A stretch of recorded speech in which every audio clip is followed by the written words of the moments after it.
Welcome back to My Mythical Meta, a gaming podcast that's actually a friendship podcast. My name is Travis, and I'm joined this week by the entire Mythical Meta crew. I've got my brother Benjamin. Hello.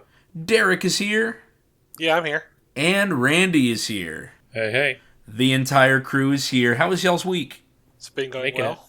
Yeah, I guess. okay. I've actually had a wisdom tooth infection that I've been soldiering through for like a whole week. That is the medicine should kick in as we go further into this episode, but I'm in agony right now. Oh, that's too bad.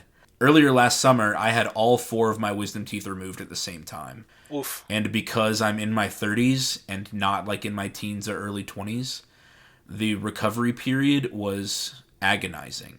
It was awful. And I still have like holes in my gums where whenever I brush, I have to like take extra concerted effort to get food out of them and stuff. They're just not closing the way they would if I were in my 20s. And I was just in agonizing pain for like 2 weeks afterwards. I remember that. So, teeth are bad, man. It's a very humbling pain. Like, Yeah. I know childbirth is, an awful thing to go through, but I think everyone can agree that tooth pain is like a pain you can't escape. Yeah. Yeah. 4 white guys sitting in their podcast saying, yeah, tooth pain is definitely right up there with childbirth. I'm not saying it's as high. I'm just saying I think everyone across every gender and race and all that stuff can agree tooth pain is a...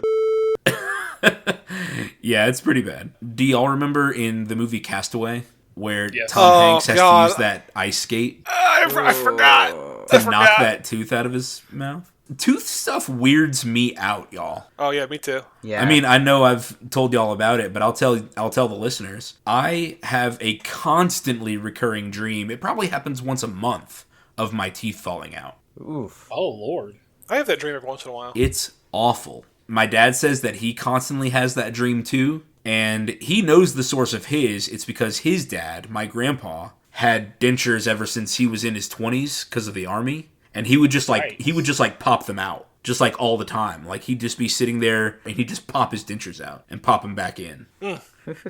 Sickening. But yeah, I have that dream all the time. And then Benjamin's daughter Margaret will run up to me and show me, hey, you want to see my loose tooth? No! Out of here!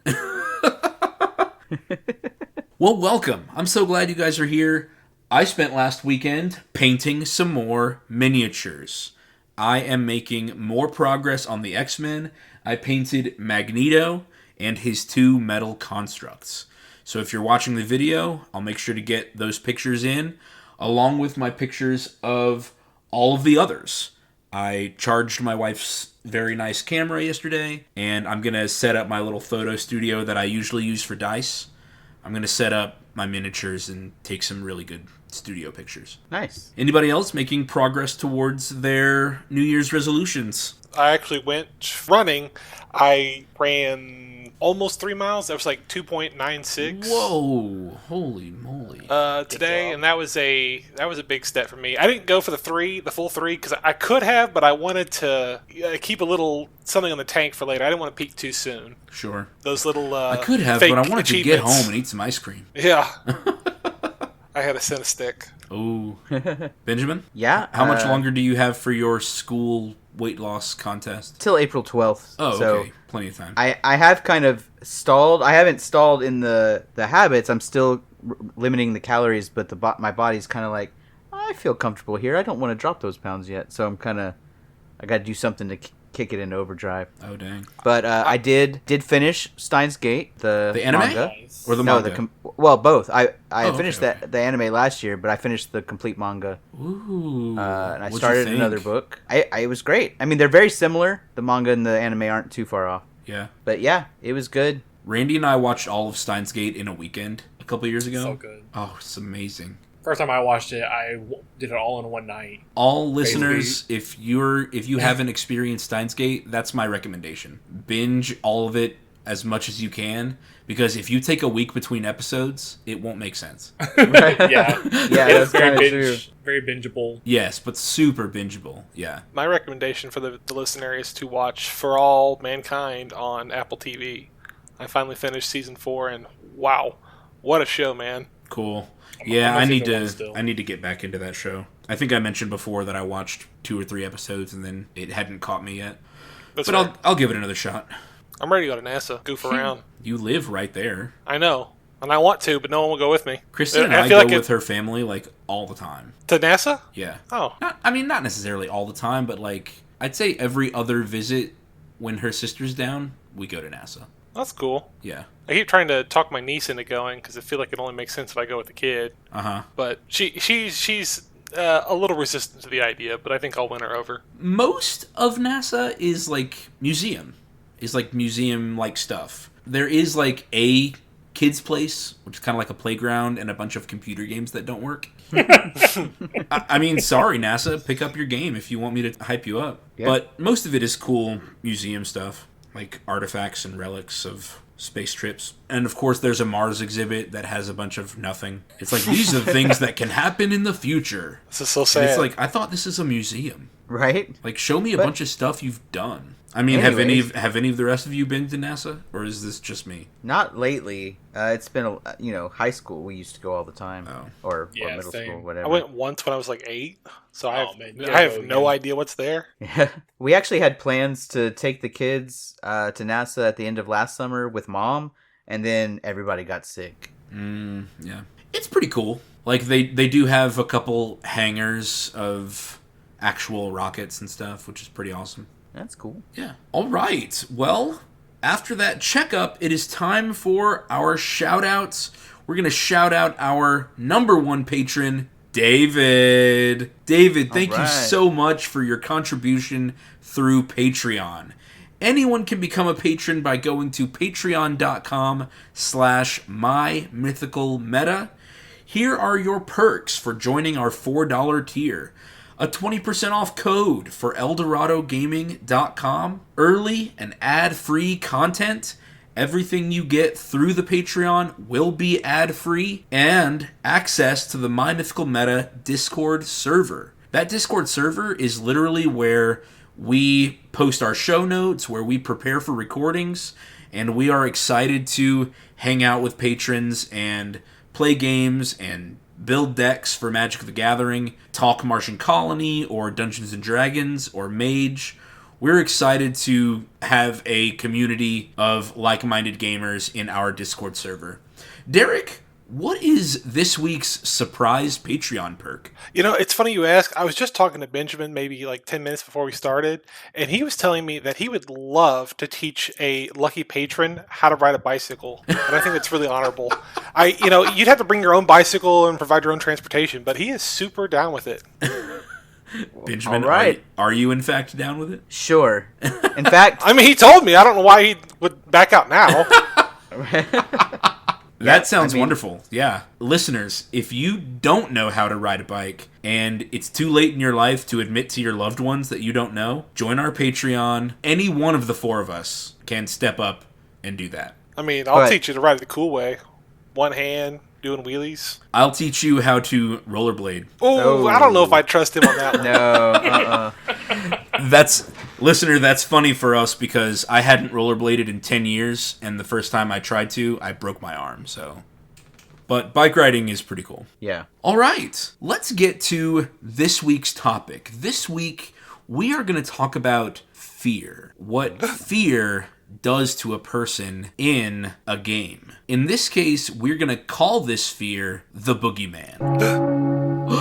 This is when you are going into a game against a friend, maybe someone at your shop who everyone knows. Maybe it's the store owner, but then they pull out the deck that everyone has talked about. Or if it's your friend, they pull out their most powerful deck. You've seen it a couple times before. It doesn't have to be in Magic. This happens in lots of games. Our kind of backup game for having meta discussions like this is Super Smash Bros. When your friend switches to their main.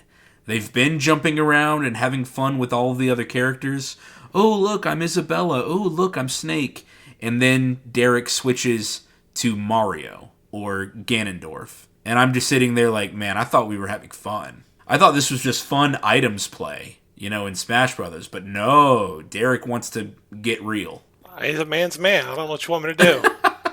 For example, my main in Smash Brothers was Young Link. And if I pulled out Young Link, my opponents knew that they were in for an arduous battle with lots of ranged attacks, lots of projectiles, lots of kiting and agile maneuverability, and they knew that they needed to bring in other moves to counter that. Maybe they needed to use the stage to their advantage, or hide out of line of sight so I couldn't hit them with my projectiles, or they need to armor through the boomerang so that they can hit me with something heavy. Like, those are things that people have to know when I pull out my best character. In other games, somebody uses their most powerful army, or their most powerful list, or team, whatever game you're playing, whether it's Warhammer, or X-Wing, or Armada, or Marvel Crisis Protocol. When somebody pulls out the meta list, these are boogeymen. Things that when you see them, they can strike fear in you and they can mess up your gameplay. Fear's the mind killer, right? I was going to say the same thing. The Dune has promoted us.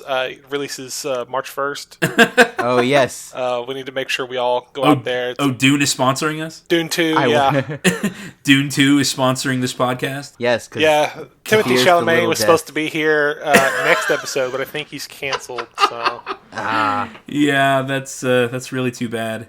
Zendaya might sub in. Yeah, we'll Zendaya's going to pop in as a quick sub for Timothy Chalamet. Anyways, fear, it can mess up your gameplay, right? It can lead you to being tilted, can lead you to feel unhappy before anything bad has actually happened. It leaves you tilted and kind of feeling helpless. You can go in a couple ways. Sometimes that makes you, hopefully, play your hardest, but a lot of people go, I'm up against Michael Jordan, might as well not try. And, you give the boogeyman the easy win because you give up before the game started. So, speaking of Dune, fear's the mind killer's the famous part of that quote, but what comes after it, I think, is, right, it's the little death that brings total oblivion. So if you don't face your fear, if you just let it win over and over, then eventually it'll overtake your gaming or whatever it is you're afraid of and unwilling to face. Yeah.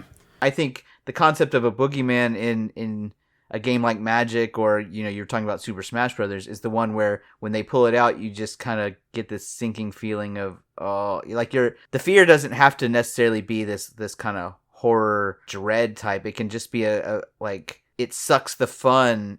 That doubt creeps in. Yeah, it can be that kind of doldrums feeling. Yeah, just where everything kind of gets muted and you wonder what the point is. Yeah, and that's kind of the depression response to fear. Yeah, but it could be dread, like, I don't have anything that could beat this. I'm about to spend 30 minutes not having a good time. It could be anger of, man, why would they do that to me now? We were having such a good time. I think there's a lot of ways people deal with the fear of it, but I do think it is possible to have a good time against the boogeyman. Yeah. But so hopefully we can get around to resolving that here. Yeah, I mean, let's get around to it now. There are some benefits when someone pulls out their best character or their best deck or their best army. You immediately have the advantage of knowledge. You have seen it before. If you've seen it before, that's what's causing that fear response. But that is a plus. It has only become a boogeyman through reputation. But you have seen it, and you do know its moves.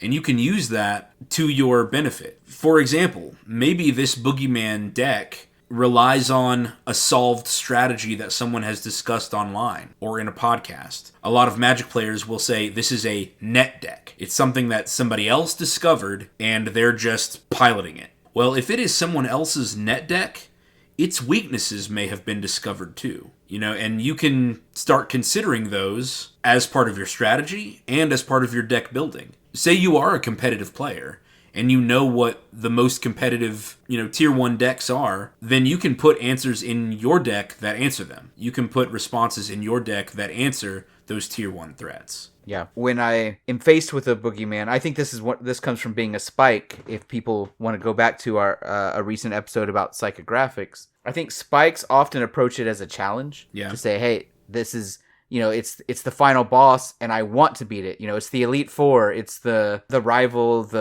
Whatever the end game is. I'm about to face it now. I can pull out my best deck, and we can have an epic battle, or I can pull out a deck I'm trying to get good at and grow, or I can, come back later with something that I know can defeat this particular thing. And I noticed that this is something that Derek does often, especially because, he starts to say, oh, Benjamin plays all these decks with graveyard shenanigans. I'm going to start putting in graveyard hate. Randy did it too. He started playing, Ground Seal? Yeah. In everything. And I'm like, ah. I think it was Silent Gravestone. Oh yeah, you did play Silent Gravestone too. I don't know. Everybody started doing it, right? And that's kind of the idea, is like, instead of saying, well, there's no way to permanently get rid of stuff because he keeps getting it back, you say, no, it's going to stay dead. You level up your game when you start to realize that the boogeyman is beatable, but it takes a bit to get there. And I think the more competitive among us are the ones who get there first. I feel like this is what I've been saying every time we talk about learning from our mistakes, that kind of talk. That boogeyman is scary, but the experience is what you need to beat them. If the deck is beating you or whatever, try playing with that deck and seeing what actually makes it tick. It's once you realize things have the faults in them, you can start seeing the cracks, and even like the gods bleed, or however that saying goes, it becomes less scary. It becomes a mortal thing that can be killed and beaten. And I feel like this is kind of what I've been working towards in my gaming. There are a lot of things that I used to be like scared to play against. I used to be upset by playing against. And it would create such a helpless feeling in me where I'm like, oh, I'm getting locked out. I'm getting beaten down. I can't do anything. And I'm getting mad. I'm getting salty or what have you. And I've just kind of learned from those experiences to make decks that can survive those encounters and would give me the tools to kind of push through, I guess. Yeah. Randy, what do you think about facing Boogeyman? What's your experience? Facing a deck that gives you that fear or gives you that anxiety, how have you changed your approach to Boogeyman? I feel like I see a deck that I hate. When that deck comes out and it's the Boogeyman, I'm like, I know I'm not going to win, but I'm going to do anything I can to make sure it doesn't. Yeah. That's my personal, just kind of like, it's like, I don't have the skills, but I will throw anything I have to stop it. It may not be much. I may be a small speed bump compared to What it. stage because, do we call that? Anger or bargaining? Acceptance. It's acceptance. Oh, that's acceptance? I've accepted that it's a monster. I'm not going to win. It's acceptance with a little bit of like anger in there of like, screw you. So it's like I will try to destroy any creatures that looks like it could be important, or just anything I can to make their life, anything I can to make that deck not pop off. And if I win, it's even better. If I don't, well, hopefully that deck didn't win either. Sure. I think my response to Boogeyman is usually to enlist the help of the other two players. Yeah. I think that's what I try to do. Is I try to enlist the help of the other two by calling out the things the deck has done before and saying, listen, if we all do X, Y, and Z, we can stop that deck from doing its oppressive thing. I feel like I do the same in like Smash Brothers or whatever. It's like, guys, Derek played Mario and I can't do it by myself. So, Kristen, Kirby, I need you to throw your hammer over at him a few times. Soften me up. I will add that trying to stop the deck is what I try to do. Am I good at it? Probably not. Am I good at my threat assessment? Probably not. But I can see y'all in y'all's head while I was saying that, being like, he never does that. Like, I'm not good at it. So that's what I'm thinking. Yeah, so what we're going to do now is we're going to talk about the decks in our own meta that we view as Boogeyman. A deck that is just really powerful. It's a notch above the others, and we find ourselves, trying to play as tight as we can, trying to find that deck's weakness, and then plant the silver bullets for that deck in our own future decks. I know I've talked about throwing in cards that say your opponents can't gain life as a counter to a deck that used to be in our meta and is no longer, Randy's Darien deck. May he rest in peace. Yeah.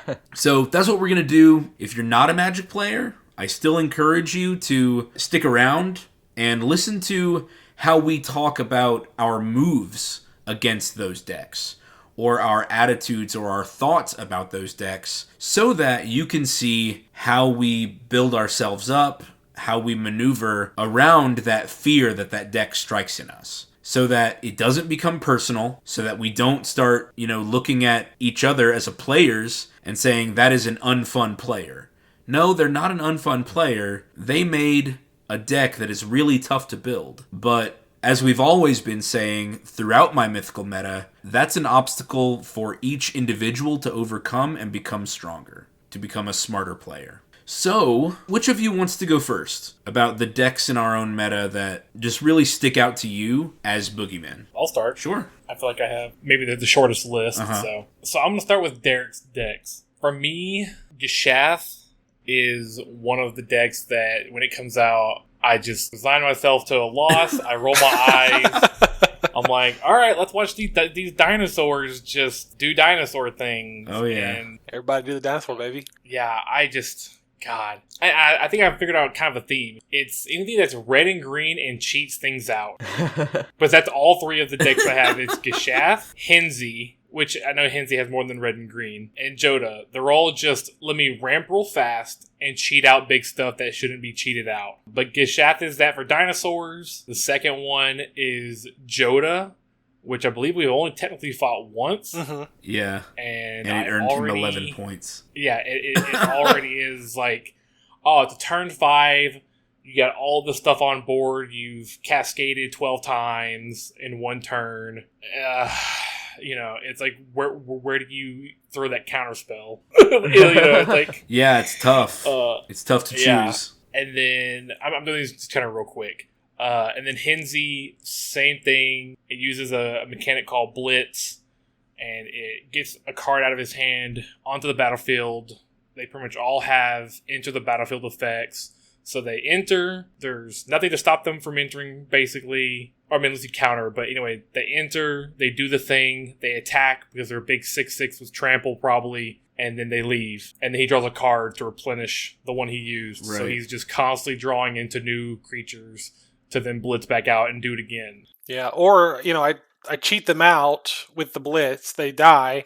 And then I have cards in the deck that let me get stuff out of the graveyard back on the field for cheap. Yeah. Yeah, exactly. Blitz is one of those mechanics. I really think I underestimated it when it came out. Me too. When it first came out, I was like, you're giving all your stuff that one turn haste? I don't know, but God, Henzi is such a beast to deal with.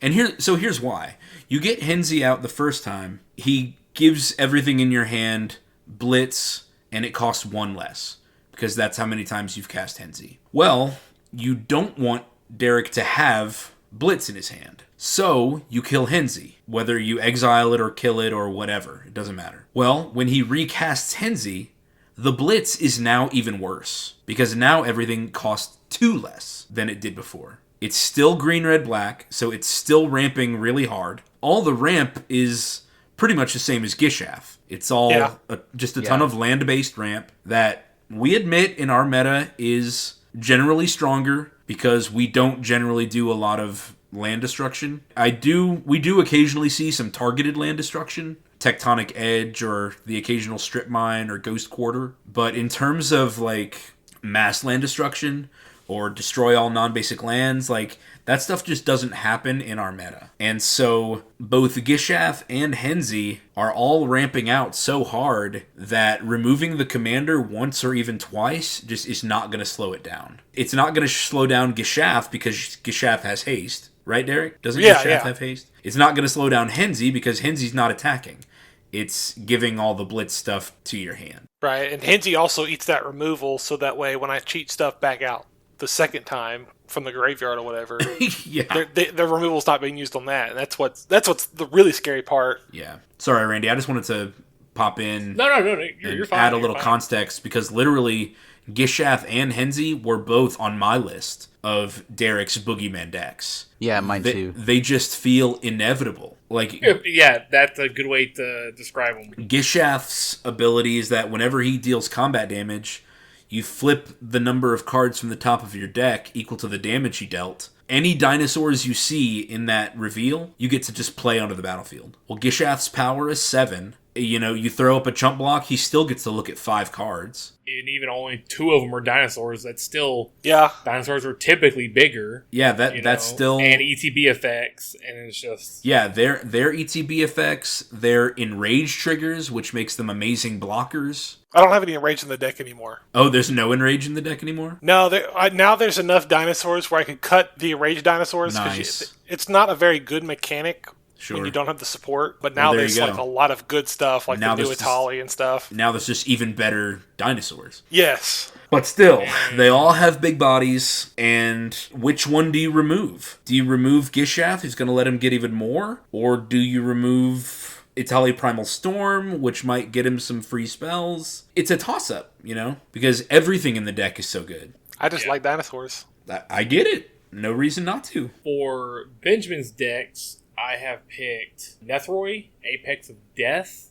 I remember that I didn't like the deck, and Travis reminded me why before the podcast, is that basically the deck is full of little 1/1 cards, and Nethroi just lets them... Or no, is it? It's not 1/1, it's 1 mana? 1 power. One power. 1 power. 1 power. 1 power or 0 power. Yeah, so creatures that have 1 power or less can just come back at the instep, and they're all like, you know, of course when they die they make you sacrifice something, or they do something else that's a pain. So he just, you know, when they die, that's great for him, because then he comes back and he does it again. So that's like, it's oppressive to play against. Yeah, the thing I thought about with Nethroi is, of course, its hidden commander is Shirei, Shizo's storehouse. That's the real rough one. Yeah, Benjamin has some ways to get Shirei out pretty quickly, and then everything in the deck pretty much has 1 or 0 power. And so for as long as Shirei is out, the entire deck's resilience is just top-notch. And it's the same issue. If you remove something, it's going to come right back out. And if you remove Shirei, Benjamin's commander can get him back. Like, right. Nethroi doesn't come out until Shirei's been destroyed.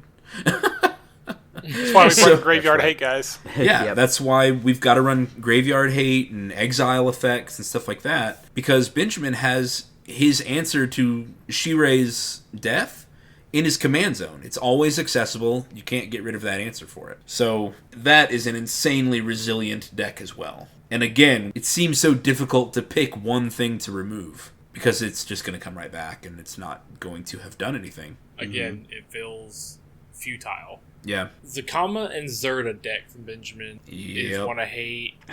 It's many Zakama. Y'all did this to me.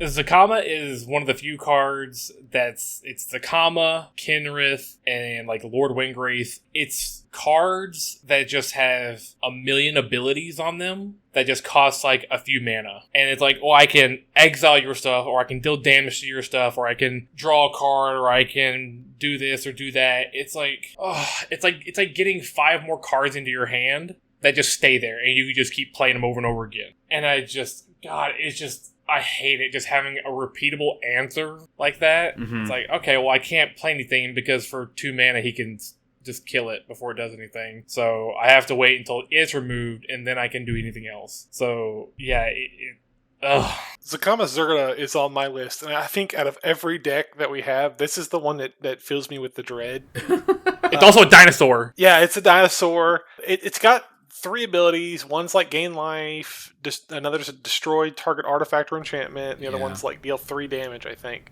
Mm-hmm. And it's so, with Zerda, it's just 1 mana. So as soon as he casts his commander, he's untapping his lands, and then he's machine gunning everything. And it is so cheap for him to just kind of wipe all our boards, and the time it took us cheap to as in build unfair, or cheap literally the mana price? Cheap is literally the mana price. 1 green mana is taking out all artifacts and enchantments, or he's just doing a ton of damage to our creatures or our faces. Right. It's just so much value, and this is the one I am like really scared of. I did not put it on my deck because I feel like Zerda is an answerable thing. Like, absolutely, Zakama having all of those abilities for 3 is still crazy.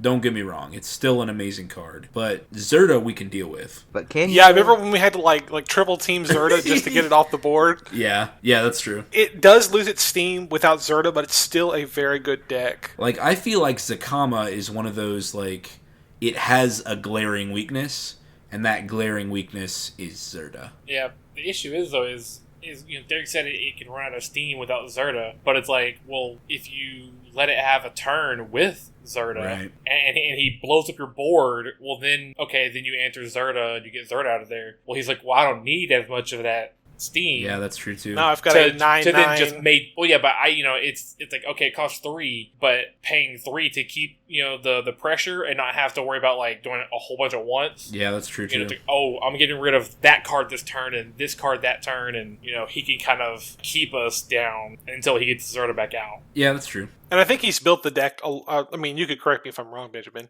but building the deck that Zerda dying isn't an inevitability, so you've built it to get her out over and over. Yes, a lot of the cards in the deck, if they're not part of the game plan, I've probably got 5 or 6 things that are meant to recur or protect Zerda. I kind of figured out after the first few times I played with Zakama and y'all, like you said, triple teamed Zerda, and I was like, well, dang it. I worked so hard to protect it, and I basically said, okay, I'm just not going to play Zerda until I play Zakama, untap, 9 lands, spend 3 of them to get Zerda into my hand, spend another 3 to play it, and then immediately, before y'all can kill it, I can just fire off 3 abilities. And so I'm going to get 3 activations before y'all do anything, and I could just hold it up. I can hold up protection, and then it's like, oh, go to my turn? Fine, now I fire off the 3 abilities. It's the same number of abilities I'd be able to fire off if I didn't cast Zerda, so yeah, you're I still figure, breaking okay, even.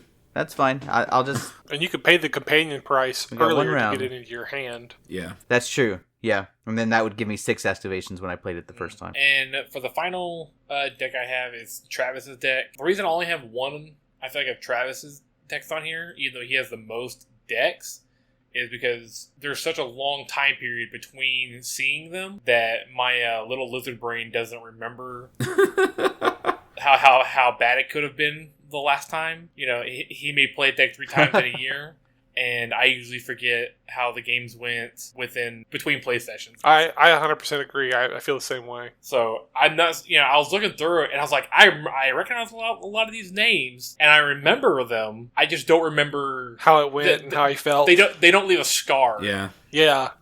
Derek has like the fewest decks currently, and so I feel like they're played a bit more, and so they scar deeper, and they keep scarring. That scar tissue never gets to heal. Yeah.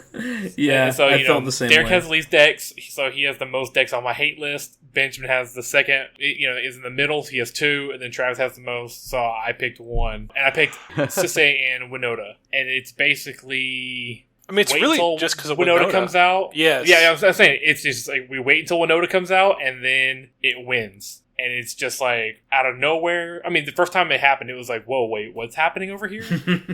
What happened to your board state? I looked over there. You had 2 cards. I looked away, looked back. You have 20 cards. Yeah. What happened? So it just blows up really fast, but at least it doesn't take forever to kill you. Like, it'll be that turn. It may be a long turn, but it'll be that turn. Yeah. So that's kind of a boogeyman now that we've seen it once. And it's like, uh-oh. So Winota, I remember that one. That one was bad. Yeah. So for anyone listening, it's not that Sisei and Winota have partner or anything like that. Sisei, Weatherlight Captain, is a 5-color commander. And she has an ability where you can pay 1 of each color mana to tutor a legendary permanent from your deck. Tutor meaning I can search my deck for any legendary permanent and get it out as long as it meets a certain requirement. So this deck, I always just call it Sisei and Winota. Winota is the hidden commander that I've actually built the deck around. So she's legendary. I can use Sisei's ability to search her out whenever I'm ready to end the game. I've told the guys this before. The game that came out, I had decided in my mind, I was just trying to get my own information about how long into games do we get, how many turns do we get, and then how many minutes does each, once we get to turn 7, turn 8, turn 9, how long does it take per person? And I mean, it was maybe 10, 15 minutes for me, 10, 15, 20 minutes for the next person. And then Travis went, and he had got Winota out, triggered her a bunch, and it was a 45-minute turn. And I mean, he won. It was not hemming and hawing thinking about what to do, though. Yeah, it was a million triggers. And I did eventually win. Yes. It just took me a while to find my impact trimmers. Mm-hmm. Yeah, but I did get it. Yeah. But that's my list, so who's next? I can go next. Yeah, go for it. Bottom to top. So for me, I put Travis's decks first. I put the Sisei Winota. It's just same situation. I put Azuri, Claw of Progress, and Skithrix and Kedis partners. We did an unofficial, I think this was Secret Santa deck this was where he got last year's Skithrix Secret and Kedis. But both of these decks, the reason why Skithrix is on there is because of Infect, but both of these decks need to be watched with an eagle eye because they can get out of control very fast. If Skithrix untaps, you could be looking at a death. All of a sudden you're just dying to 10 Infect damage. Mm-hmm. So you have to just constantly be vigilant over that. And then Azuri, I want to hear what you have to say about Azuri. It's been a long time since I've played it. Yeah, it's probably not as scary, but it doesn't matter because I feel like it's just kind of evergreen. He gets experience counters from little creatures into the battlefield, and he gets to put those +1/+1 counters on those creatures. And I mean, it's just a good low to the ground deck that is hard to, like, even when you remove them, they're so cheap that you can just keep getting Azuri out. You can keep getting these little cheap creatures out. It's a very traditional elf ball deck. Yeah. So when you say evergreen, it's exactly that, yeah. Yeah, it is hard to control. You have to keep the pressure on Azuri, and you have to and the same with Skithrix and Kedis, you have to keep the pressure on, because if you don't pay attention to what he's doing, that's the turn you're going to lose. Yep. And then famously, I also put Jaleva. I feel like you had this Jaleva deck maybe like 3 or 4 years ago now. Yeah, it's been a while. Yeah, it's been a while. I've become a much better deck builder. I think I could probably handle it these days. I mean, I was thinking about what we were saying about how we handle Boogeyman, and we were talking about, adding in the answers that you need and stuff like that. But Jaleva still has the problem of exiling your deck from you. Yeah, I could probably handle it now. Yeah. Just from I've built a lot of answers and a lot of things into my decks. But I think the situation with Jaleva is, like you said, she exiles. She does a lot of stuff that kind of locks you out of the game. And so it becomes a very much the only way I'm going to be able to play this game is if I get, Travis playing Jaleva out of the game as soon as possible. Yeah. So it kind of becomes like a toxic, not like toxic, but, it comes with a very unfun situation where you're just getting picked on. And I guess you do what you got to do.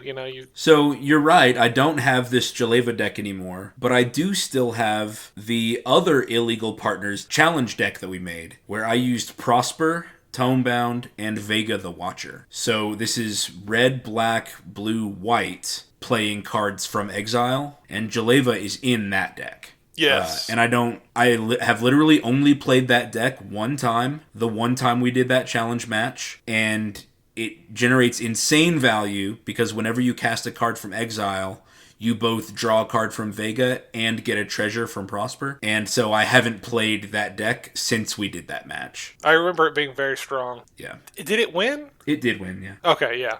Yeah, it was a very good deck. And then I put an honorable mention here for Kranko Mob Boss. This was kind of like the Boogeyman when we first started out. Oh my God, he's making 1 million goblins. What are we going to do? There's just no way to beat it. It's just cheap goblins. Suddenly there's 1 million of them. Mm-hmm. Now it's just kind of I'll just go through the goblins. Right, yeah. But this one definitely lived rent-free in my head for a long time of I don't know what I'm going to do. I don't know how I'm going to beat this. And again, it's just I played Kranko a few times. I played against him a few times. And you just kind of realize that, it kind of relies on Kranko to kind of exponentially create goblins. So if he's not there or you don't have goblins, then problem solved. Yeah, and then anybody plays a Blasphemous Act for 1 red and you're done. So yes. So that's what I have for Travis. Benjamin, I put Edgar Markov. This one, I'm not sure if I'm scared of anymore. You haven't played it in a while, but there was one time where you played it. I think it was me, Randy, and Benjamin. I was playing Thrun, you were playing Edgar Markov, and you and I were slugging it out fairly well. I did lose, but I think I did quite a number on you at the time. And my Thrun deck is fun, but it's not super great or anything. So I'd be interested in trying that again with my better decks.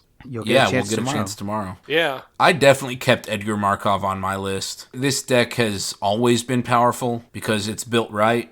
It's not high mana value legendary vampires. It's a bunch of 1 mana bad vampires. Yes. And that's what you need Yeah. for Edgar Markov. You build the army and you use all of those vampire tokens as currency to generate, to generate mana, to generate life, to use to cast card draw spells or whatever else. It's always been a very good deck, and it's definitely one that I'm still scared of. It is a strong deck, don't get me wrong. I just think that I maybe not get through it, but I could, on my way out, kind of take you 1 foot down, drag you into the underworld. So I'd be willing to try that one again. I put Zakama Zerta, same situation. Rava Soul Tender and Tim of the Weaver, is that right? This one is kind of like OG. This was one of the first ones you had, or at least the first ones you played against us. And this one is resilient. It's all about getting creatures out of your graveyard.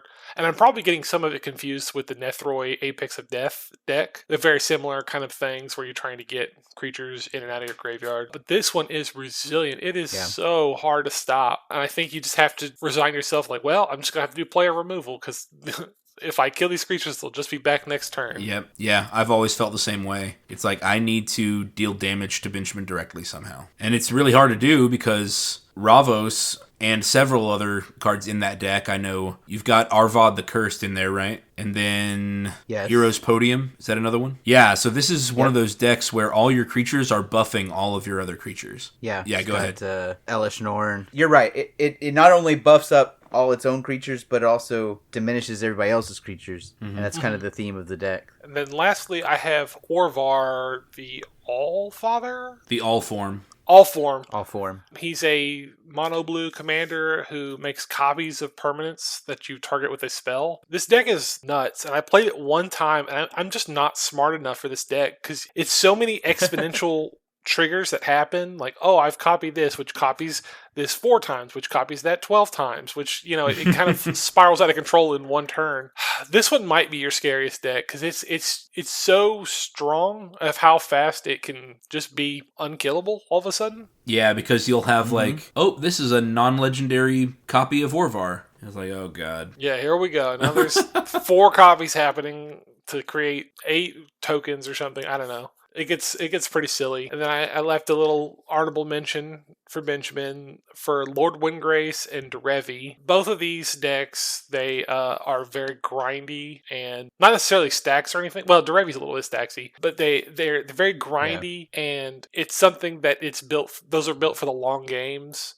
Which we usually always have. They are exhausting to fight against because he's just constantly getting value that it's hard to shut down because the further and further it gets along, he gets more cards, he gets more abilities to work with. And it's like, whew, there's a Rube Goldberg machine over there that's in motion that I can't seem to stop. I'll go ahead and chime in here too. Lord Windgrace was on my list too. And it kind of goes along with what Randy said earlier about commanders that have 5 million options. Lord Windgrace has 3 abilities, and I have the same problem with Lord Windgrace that I do with Benjamin's Karth the Lion deck, where it's all planeswalkers, and each of those planeswalkers has 2 or 3 abilities, and my brain just fuzzes out. I just get static when Lord Windgrace is on the field or when he's playing Karth the Lion, because I can't keep track of all of his options. Yeah, I agree. Like, it just starts going. It's like, what's happening? I hope you're not cheating. It takes a lot to understand and to pilot those decks correctly. Mm-hmm. I wouldn't want to fight against a stranger with a Lord Windgrace or a Derevi deck. There's so much, and a Karth the Lion, like you said, there's so much going on that it's just, like I said, it's static in your brain. It's like, if they're cheating, I couldn't tell you because I have no idea what's going on in the first place. Right. Because they can't explain every single thing they do when they're taking, 50 actions in a turn. We'll be here all night. Lastly, I have Randy's decks. Go Shintai, the deck I made fun of and have come to, I guess, rue the day on that one. This one can start with nothing and end with something in one turn. It's a lot of that enchantment synergy where he draws cards, he creates it, he's making a bunch of tokens. Suddenly he's got 50 creatures on board, and they all have some kind of trigger, they're all doing something, and now he's swinging with gigantic creatures with trample. It's like, wow, I thought I might have had at least one more turn coming. It definitely kind of upsets the status quo of a match. Like, it breaks parity a lot. Yeah. Miriam, I know y'all haven't got your chances to talk about Randy's decks, but Miriam, I think, is one of his scariest ones. It kind of goes the same way with definitely. Geshath, where he's getting these gigantic dragons, and then he's getting a second one. And I keep wanting this Dragons versus Dinosaurs game to happen, and it just never does. And I'm on my hands and knees, Randy. Please, Let's do it tomorrow. We'll all tomorrow. run tribal. Yes, Edgar Markov, please. Gishath, Miriam. Okay. Which tribe do y'all want me to run? I'd have to look at one of the 50 decks you have to figure it out. I'll do wizards. Oh, great. Oh, great. Oh, we're having so much fun. Miriam's, she can be very scary. And I think it's the same problem with Geshath, is like sometimes you don't hit the ramp and it doesn't kind of go off. Like the last time we tried Dinosaurs vs. Dragons, I couldn't get off the ground and Randy was getting beat on by Ragavan the whole time. So if you're not getting that ramp, these Miriam and Geshath aren't gonna work. That dang monkey with a gun. Yeah. Yeah.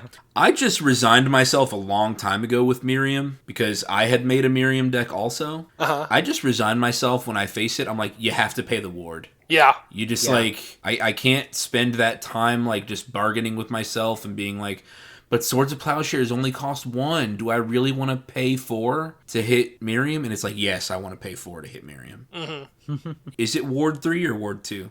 I think it's Ward 2. Anyway, you just have to say, well, I got to pay the ward for it. I can't. Gotta pay the troll toll. Yeah, you got to pay the toll. I can't spend that time, just sitting here letting it stay on the battlefield because I, quote unquote, want to get my money's worth on my spell. It's like, nope, that's the threat, and it must be removed at all costs. Mm-hmm. Lastly, for Randy, I have Marchesa the Black Rose. This is the Grixis one, the red, blue, black one. She's a very resilient deck. She's all about putting counters on creatures, and then those creatures dying, coming back, getting more into the battlefield triggers, and just kind of going off. This is another one, kind of like Benjamin's Ravos Timna and Nethroi decks. It's so hard to stop it because, if you kill it, it'll just be back next turn, more than likely. Yeah. So it definitely takes a lot of work to get around that one. I put some honorable mentions for Randy also. His Darien deck, which was turned into an O'Hare Talk. That one used to be, same with Krenko, those used to be kind of like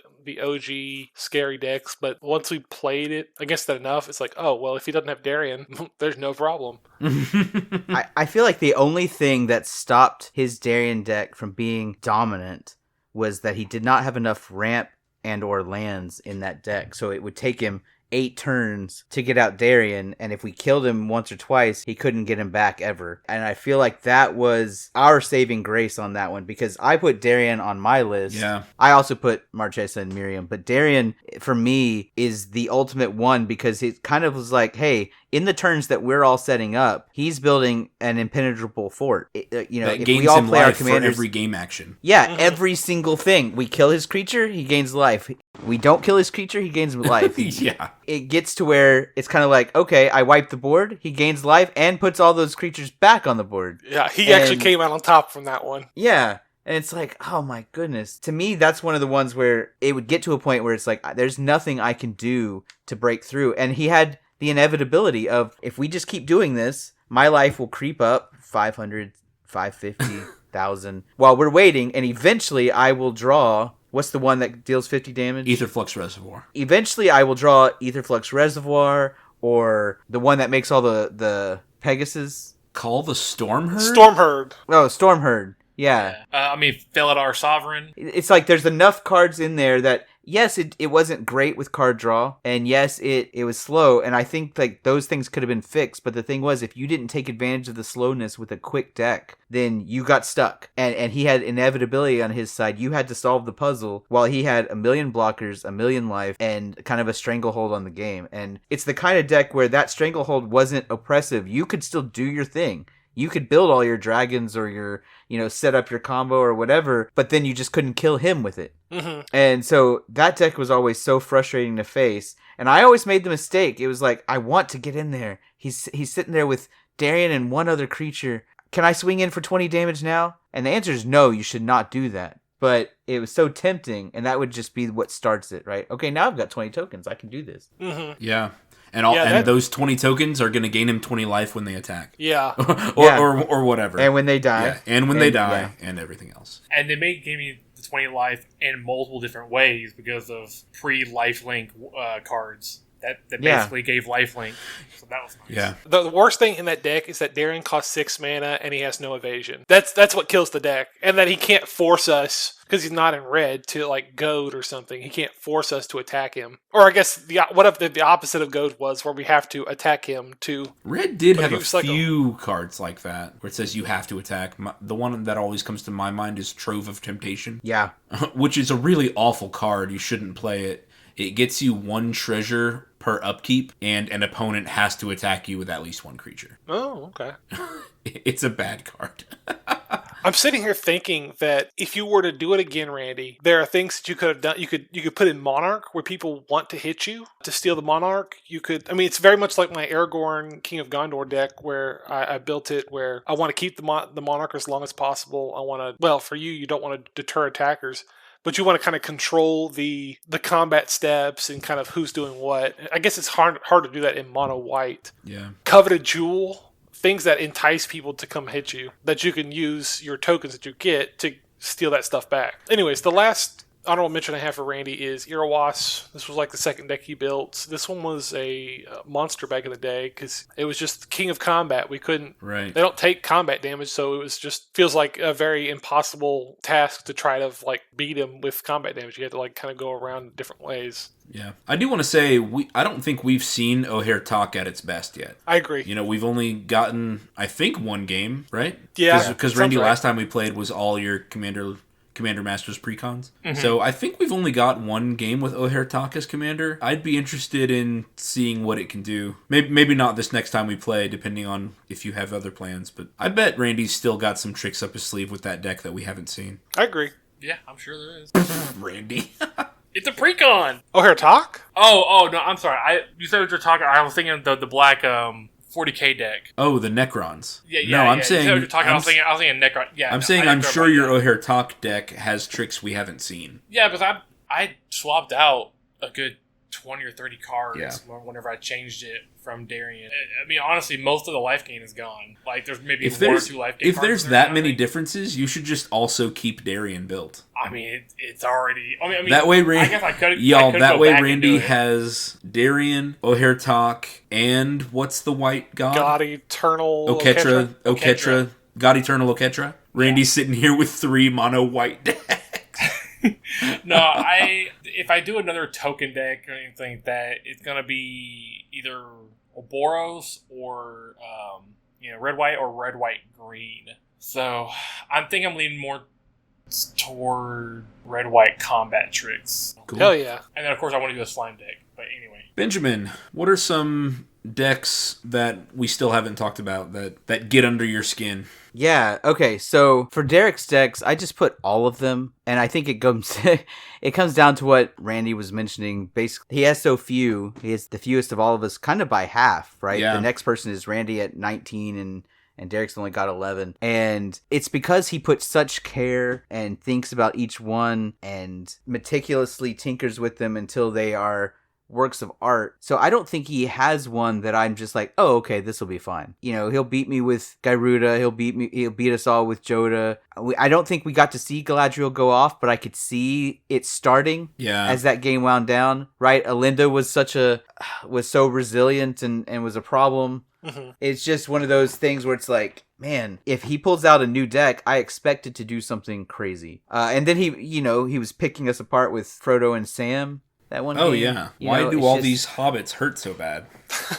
Right. It's like death by 1,000 cuts. And he's gaining life the entire time. Yeah. The ones that y'all mentioned for Randy's decks, I kind of was right there with y'all. Except I had forgotten about his Oketra deck. And it's the same thing. It's like, why won't anything stay dead? Why is mono white this good? How is everybody saying that white is the weakest color in Magic when Randy keeps building these? Oh yeah, I don't know. He understands.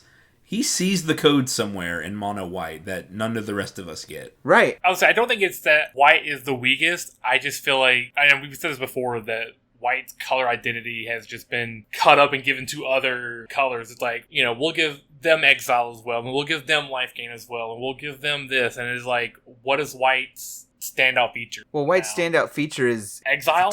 No, board wipes. Yeah. And I do have a mono white deck that is board wipe tribal. Uh-oh. But like you have managed to make white good without that. And yes, other colors get pieces of white's identity, but that also means that those other colors have to deal with mana bases that are, that are weak or Diluted. Diluted. You don't. You just play planes, do your thing, which means sometimes you'll get to take advantage of having lots of planes. I don't know. Anytime he pulls out a mono white deck, those are always really hard to deal with, and I had forgotten about Oketra. And then on Travis, we've already talked about Sisei and Wynota. To me, Ural, the new one you built, Ural the Miststalker, that just loads up on enchantments and swings in, it goes crazy too fast. For me. Yeah. Too fast? Too fast for me. Yeah, it's amazing. Well, I'm glad you think so. Yeah, I mean, now there's a chance that as we play with it more, I'll start to feel a little better. But for now, I'm just like, man, this is crazy. And then Merkel has the same problem where things don't stay dead. Yeah. And it's so much harder to kill them the second time. Yeah. It's because they become an enchantment instead of a creature. Yeah. And they're just sitting back there, and of course you've loaded them up with a lot of cheap things like Mother of Runes that protect everything else, so that it's hard to kill them the first time, and then they come back and they're able to still provide all that value, but also protect all your new stuff. I don't know. It's those two. I don't like things that don't stay dead, which of course is why I build the things that don't stay dead. Yeah. But like when y'all start doing it, I'm like, now wait a second. Now hold on. Now wait just a minute here. Y'all are supposed to roll over and die. So I guess I'm last. Basically all the decks that have been mentioned, I've kind of been chiming in whenever they were also on my list. But there was one that hasn't quite been talked about yet, and that's Derek's Gyruda deck. Gyruda Doom of Depths. This is a clone deck, but really it's kind of a combo deck, where once Gyruda is cast, his ability is that each player mills the top 4 cards of their library into their graveyard, and then Derek can pick a card with an even mana cost and put those onto the battlefield under his control. Probability is going to dictate that the card he picks is one of his own clones with an even mana cost, and he's going to use it to copy Gyruda. That way he's going to get that ability again and again and again. Or he just steals something that one of us has milled that's going to warp the board in his favor and take over the game. Otherwise, why would he pick it? Yeah. So it is an absolutely awesome deck where whenever it comes out, I'm like, I don't know what to hope for or what to do, whenever you play Gyruda for the first time. And it's a 6/6 body on top of everything else. Yeah, it's a monster. I remember when it came out, Benjamin and I were talking. This was Ikoria, and I don't remember exactly what the conversation was, but we were talking about this card for some reason, and Benjamin was like, I think it'd be really good with clones. And I was like, wow, you know what? You're really right. A lot of those clones are even mana cost. Mm-hmm. So because of Benjamin, this is how this deck came about. No. This was probably the one that started the ball rolling into my villain arc. Benjamin, the evil devil on your shoulder, being, I think you should build Gyruda clones. Yeah. Right. Yeah. And the idea was like, hey, I can play this deck as casually or as sweaty, try hard as I need to be. That's absolutely true about clones. I have my Volrath the Shapestealer deck that's full of clone abilities and stuff. I really, really enjoy playing it for that exact reason. I can make it as fun and casual as the cool stuff my opponents are playing, or I can make Volrath copy something that's unblockable and win with commander damage. Like, it's just... Yeah, it's just like a different experience every time I play it. I love playing the deck, and I actually was going to play it this Saturday. Tomorrow, actually. Yeah. Because it's the last deck I have that hasn't been played. Yeah, I think it's a really cool deck. All the other decks that were on my list have been talked about. I mentioned Karth the Lion earlier, just because, like we mentioned, it's a deck with tons of Planeswalkers, and all of those Planeswalkers give Benjamin 2 to 3 choices to make each turn with them. And when you attack Planeswalkers, you're not attacking the player, and so the game goes on a little longer. It gives him more options to choose for the next turn. The black and green Planeswalkers are all really good. Mm-hmm. They have a lot of removal, a lot of token generation, so Benjamin can put up walls around him and his Planeswalkers in that way too.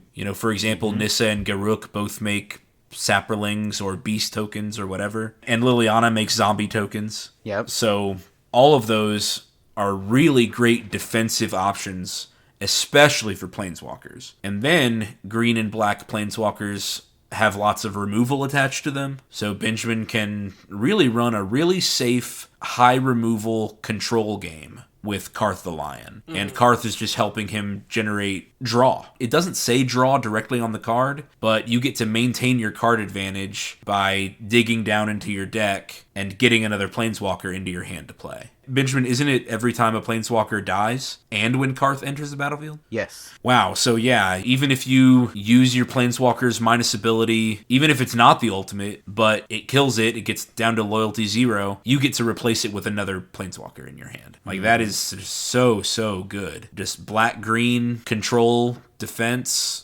super resilient, plenty of virtual card draw to keep your game plan going, an overwhelming number of options so that it's confusing to play against. It's a really good deck. Yes. These are all really good decks. Yeah, I really was looking forward to this episode where we could all kind of gush and compliment each other over the amazing decks that our meta has the pleasure to have in it, which keeps that variety and keeps our meta interesting. Benjamin, you mentioned a deck with board wipe tribal, and so I want to hand over this week's news from the Warfront to you. Okay, so this was found on REDH, the Reddit forum for discussing Commander, and they have a deck built around Child of Alara, and actually Travis used to have a deck built around Child of Alara. Yeah, and I played it once for the exact reason that you're about to see. Yes, it was built around sacking and recurring Child of Alara over and over again, and Child of Alara has an ability that says when it dies, then you destroy all non-land permanents. So basically, with Child of Alara and a way to sack it, especially for value, then you can keep the board clear and games can take forever. And so this person's friend built a Child of Alara deck, and this person said, hey, no one's going to want to play with you if you play that, so you're just wasting money building this deck. And the person says, whatever, I'll do what I want. And then after the first time, people said, you know what, I don't want to play with that anymore. And the friend is mad, and every time the friend pulls out this deck, people go, never mind, you win, and they kind of pick up and they scoop and go on to the next game. And this poster says that their friend is confused by why people don't like playing against this. As someone with a board white tribal deck, I don't play it very often because people don't like to play against decks that don't let them play the game. Yeah. And I will say there's probably an exception for a certain type of player who loves to solve the puzzle and doesn't mind playing from behind, but that's rare. And most people play the game as a form of expression, and if every time they get a turn, they tap all their mana, they play a creature pass, and by the time it gets back to them, their creature's gone, and they haven't gotten anything out of it, and that's all they're doing the whole game for 20 turns or something like that, until someone slowly and painfully beats them to death, they didn't have a good time. Yeah. Right? The idea of... Somebody in the comments actually said it real well. If you're going to play mean, at least play fast, right? If you're going to play stacks or board white tribal or something like that, have a way to win that's obvious so people don't feel bad scooping to it. Right. Or have a way to finish on the spot. And so I don't feel bad about having my board wipe tribal deck because it's full of indestructible creatures. So I'm actually incrementally gaining obvious board advantage every time I board wipe. I'm not setting the board to 0. I'm setting everyone else to 0 and then I'm swinging in. Yeah. And it might take me a few turns to kill people, but it still isn't necessarily fun for everyone else. But that's one of those things that we kind of go on about a lot on this podcast, which is, hey, if you aren't doing things that make the game fun for others, you're going to run out of people to play with you. So a grindy deck is fine, but a grindy deck that prevents the game from moving forward and takes 3 hours to win is bordering on not fine, right? It's the worst kind of solitaire. Yeah, it's solitaire that holds other people hostage. Yeah, because at least Travis's Winota deck, it might take a 20 or 30 minute turn, but I got to see something real cool, and it was exciting, and things were happening, and creatures are flying on and off the board, and we're all getting pinged to death slowly as he digs through his deck. But a Child of Alara sacrifice deck, they're not even playing with themselves. They're playing their commander, they're sacking it to draw cards, and then they're passing the turn, and the next person has nothing. And the next person does nothing, the next person does nothing. Next person plays Child of Alara, pass.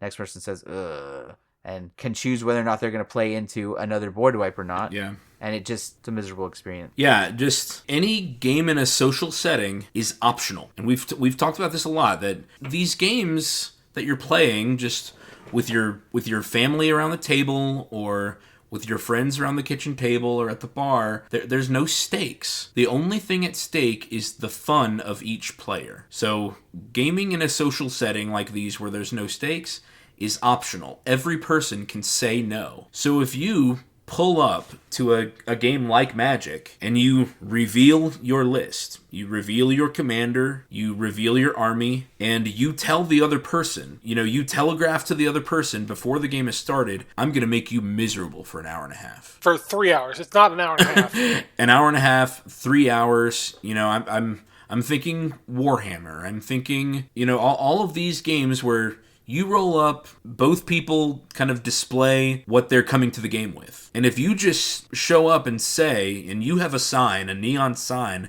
that says you're going to be miserable for the duration of this game, however long it goes. Like, that game, the other player has every right to say, you know what, this game is not going to happen. I'm going to choose to play with somebody else. Now, I suppose there is a scenario, the competitive scene, the tournament scene, where if somebody else comes into that situation, they are kind of obligated to face you and to spend that time with you. So if you want to play the absolute no fun deck, board wipe tribal, really, really high stacks. Sorry, when we say stacks, it's a variation of the word tax, where you're going to make somebody pay for every action they take. It comes from an old card called Smokestacks. Yeah. You're going to slow the game way, way down. In every social setting, with no prizes on the line, with no stakes, that's an optional experience that this person is discovering, not the poster, but this poster's friend with this unfun Child of Alara board wipe deck. They're discovering that if your opponents have the option to say no, they can take it, and you're left without any players. Yeah. And yeah, you did waste your money creating an unfun experience for others. I'm going to push back a little bit on that. I don't think it's a bad thing to have built the deck or to have the deck. And there are some comments in here that say some people like playing with and against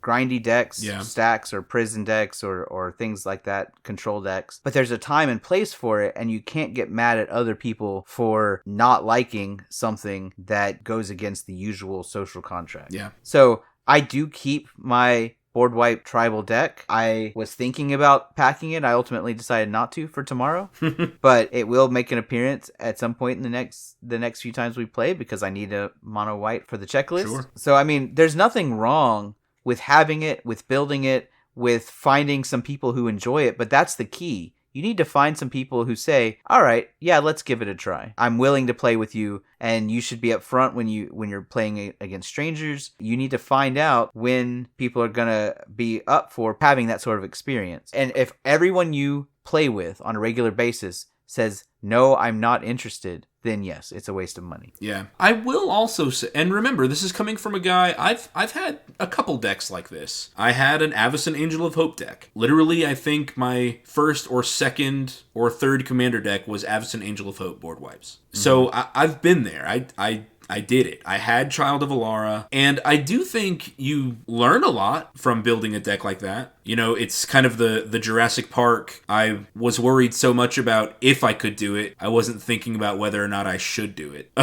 So I certainly learned a lot, and I think I became a better player by considering that as an avenue to victory. But if I'm trying to cultivate a healthy meta where the expectation is that people can express themselves, expressing yourself in the game of Magic means paying mana and casting spells, and in a lot of cases that means moving to combat. Like, those are all things that people expect to do in a game of Magic. And so if you create a deck that denies all of those fundamental parts of the experience, then you're going to find a lot of people push back against that. Yeah, I feel like the normal person is not going to want this. I feel like, I know there are some people who enjoy the grind or whatever, but I feel like it's like 1 out of 10 people or something. It's like, I feel like it's something you need to have your group opt into. Like, hey, this is going to be a miserable experience. Are you guys up for the challenge? Yeah. Because I this is the thing I hate about board wipe tribal decks and mass land destruction is that these decks do it just to do it. Like, oh yeah, I'm setting my opponents back, but you're like setting yourself back. Usually they don't have some kind of an asymmetrical type of board wipe or whatever. Like Tribal Lara wipes everyone's board. Yeah. And I know it there's wipes things everyone's that board. some things that wipe just your opponent's boards. Those are fine. And you know, when you have to, every once in a while use a board wipe. But ones that just wipe everything every single turn, like what a miserable experience. Yeah. When it's not like what I wanted to sign up for. I'm going to come in and kind of toot my little horn. Whenever I built my Child of Alara deck, I also filled it with the indestructible Theros gods. Mm-hmm. That way I had effects that were staying on my board as I continued wiping everybody else's. I thought that was a neat, like, build idea. Yeah. But that still doesn't necessarily make it any fun to play against. Yeah, it's like, oh boy, I can't do anything this turn. Can't do anything the next turn. Can't do it. Like, what are we doing? Why are we playing this game if I can't do anything? You just want to well, I can't say what I was going to say, but just want to play. Anyways. Yeah. I will say, if you're going to play competitively, there are prizes on the line. Sure. Play Board Wipe Tribal. Break the morale. You owe them nothing. You're playing for prizes. You're right. They're signing up to, play the best they can. Yeah. And, feel free to play it. I guarantee you won't make it far if it's a CDEDH competition. There are people with counter spells and all kinds of things. They're comboing, and a board wipe tribal deck's just not going to make it. Yeah. But, hey, give it a shot. Maybe they'll have fun. Maybe you'll have fun. Y'all, I sold my copy of Armageddon at TCGCon. Wow. Yep. Oh, darn. I said goodbye, Armageddon. That's the mass I land used one, right? you. I had my fun. It's the mono white destroy all lands. Yeah. Boo. Yeah. I said I had my fun. I think I did it 2 or 3 times with my Avacyn deck, and then I saw it sail into the night in the hand of another Magic player. And then just bought 6 Ragavans. No, Armageddon's not that expensive. One in every red... No, I know, I'm just messing around. Well, cool. This is going to be a bit of a longer episode, but I think it was a fun one. What do you guys think? Yeah, it was fun. I enjoyed it. It was good. Benjamin, hit us up with some words of wisdom. Okay, well, we've all talked about the decks that we fear in our meta, and one of the things we talked about was, hey, there's 2 ways to approach a fear. You can grieve it, right? Deny it, get angry, fight against it, bargain with it, or you can accept it, face it head on, and take it as a challenge to be overcome. And it doesn't just apply to gaming. In fact, if anything, you should say, hey, this applies to your life more than it applies to gaming. Being afraid of a deck or thinking you're going to have no fun, that's a normal part of any gaming experience, trying to protect this, your precious few hours to hope it has fun. But in other areas of your life where you're afraid to ask that person out, to apply to that job, to whatever it is, right? Don't let fear get in the way of, accepting that challenge and going and doing the bigger thing. Right? Go and do it. Don't let the fear stop you. Don't let it keep you from doing those things. Go do something scary and be proud that you have the ability to face it, right? None of the decks that we've talked about are unstoppable. We sometimes get that sinking feeling when someone pulls out their main character, when someone pulls out one of these decks. But notice when Derek and Randy were talking about dragons versus dinosaurs, he's like, okay, let's do tribal, right? And then they suggested, okay, I'm gonna bring out Edgar Markov. Well, now you've got 3 boogeymen against each other. Somebody's gonna lose, and that means somebody's going to win against the thing that strikes fear in them. So we all have that capability, right? Are there insurmountable things in life? Probably. I'm not going to sit here and blow smoke, right? But most of the time, the things that make us afraid are not the insurmountable things. They're the things that are absolutely surmountable, but that are holding us back anyway. The public speaking, the being afraid of rejection, those little things that are keeping you from having your fun and experiencing the bigger things in life. So go do it. Go face your fears. Love it. Any closing words from Derek or Randy? Let's get the hell out of here. Let's do it. Let's go. I second that. Thank you guys so much for listening. Remember that you can find us on Patreon. Become a patron at patreon.com/mymythicalmeta. You can leave comments through YouTube or Spotify. Please leave a 5-star review if you have it in your heart. And you can also contact us directly at mymythicalmeta@eldoradogaming.com. Don't forget that you can use promo code META at eldoradogaming.com for 10% off your shiny dice purchases. Have a wonderful evening. Thank you for listening, and thank you guys for being my great friends. Adios. Bye. I'll seize you when I seize you. Ditto. This episode was sponsored by Eldorado Gaming.